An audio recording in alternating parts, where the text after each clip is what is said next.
It says, "Now to the married I command, yet not I, but the Lord. A wife is not to depart from her husband, even if she does not believe."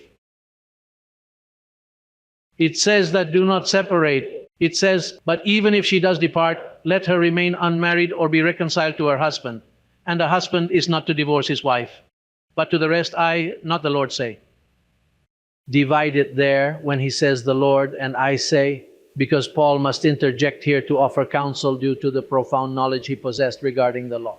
It says, but to the rest I, not the Lord, say, if any brother has a wife who does not believe, any brother has a wife who does not believe, it says, and she is willing to live with him, let him not divorce her, but she must give her consent. So she says, I give my consent even though I am not a believer, and he puts up with that woman. Well, see what Paul suggests. Do not abandon her. And a woman who has a husband who does not believe, if he is willing to live with her, let her not divorce him. For the unbelieving husband, pay attention, is sanctified by the wife, and the unbelieving wife is sanctified by the husband. Otherwise your children would be unclean, but now they are holy. In other words, what Paul is conveying here is that when there is a man or woman in a home who understands grace, he or she, by their understanding, makes the entire family holy because they have angels.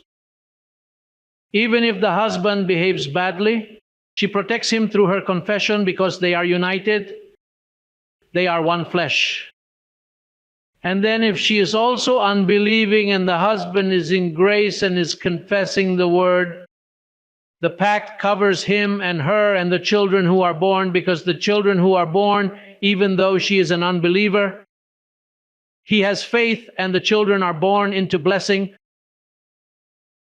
Now look what Paul says. Let's continue because this isn't over yet. It says, but if the unbeliever departs, let him depart.